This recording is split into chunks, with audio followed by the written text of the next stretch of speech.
on, good people? What's up? Well, I don't have any magic, so, hey, look at that guy. That guy sitting on that lady's lap, that's me, and I'll talk about him in a second. About my third year in the comedy, I landed this pretty important gig with a very popular comedian. I mean, this guy was known all over the place and stuff. And at that time, man, I was killing the comedy game, right? I was headlining all over the country and stuff, and for a relative newcomer, you know, I thought I knew everything, man. I was like hot, very hot. I was hot like sriracha, you know what I mean? You know, I was like sriracha. I was good on everything, you know? So I'm at this place, and the room is packed, and the energy in the room was ridiculous, absolutely ridiculous. And I'm doing my set, and my set could be best described as terrible. It was, man.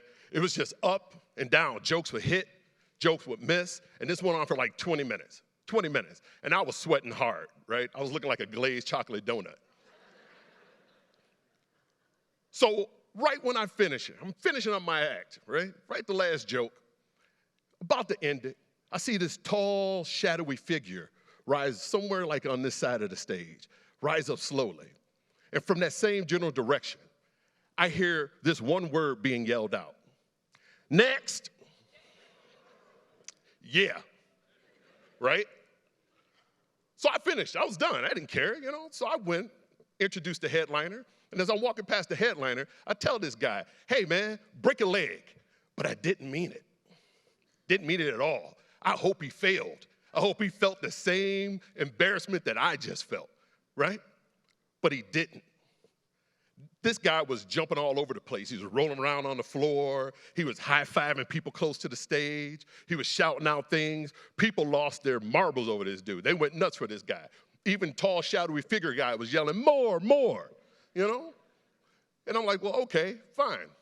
Only thing left to do at that point was to mosey back to my dressing room. But not to drown my sorrows in my weight in chicken wings. I didn't do that, you know.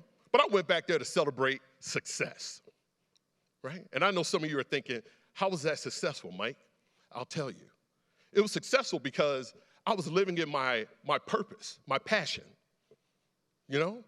And I knew that my passion was buttressed by the words that my mother used to tell me when I was a young man. And she would tell me, never get too high, never get too low, right? And I knew as long as I did that, it didn't matter what happened on the stage. I didn't care what happened on the stage at that night. Because I knew I was living in this passion, I couldn't fail at all. So I know you're thinking, all right, how does that apply to this? How does that apply to life, Mike? And how it applies is that I knew that no matter what happened, I was going to be able to take that lesson and supercharge it and press it forward. Because failure is not a bad thing. And my mother would always tell me this stuff because she wanted me to get out of the idea that failure was bad. Failure wasn't a weight. You know, it wasn't an anchor. Failure was a rudder. And I can use that to steer through a lot of troubled times. And it has helped me. Now, because of this, I was able to take my failures and apply them to the rest of my life as to change my purpose, to find out my purpose. My purpose has changed a ton of times over the years, right? Like, when I first started comedy, my whole goal was to be this superstar comedian. I want to be a comedian rock star. But since then, I now use my talents to help raise funds for charities and for groups in need. And I also now play Santa Black Santa. I do. I play Santa for this adoption services group, and it's been the most rewarding thing in my life. You know, so I know now that as my purpose goes on, as I hone and sharpen my purpose, that, you know, my life has more meaning. It's more beneficial now. Now, about a year after that whole theater debacle, my mother passed away.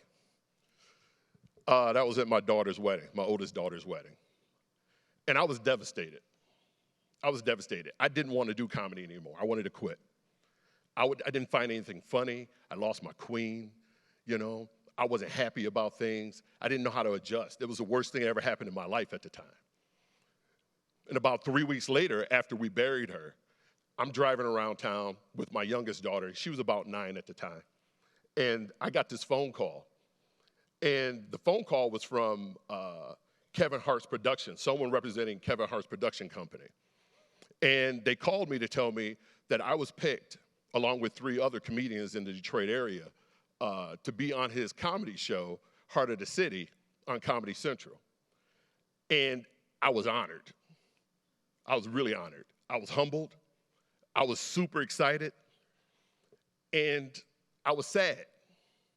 I was sad because I wasn't ready to do comedy. I wasn't. And I was sad because my mother would have been the first person that I would have shared that news with. It also didn't help that my daughter was in the back seat telling me I should do it because she had saw some identity scammers on some news program the night before. So she's like, "Don't trust him, Dad." I was like, ooh, maybe she's got a point, you know. But at the same time, my mother's words were percolating through my head, you know, never get too high, never get too low. So I decided to do the show. And it was the single most greatest thing I've ever done in comedy up to that point. Now, I would say in my life, but I have 4 kids, and by law, I have to say in comedy. So that's how it worked out for me, you know.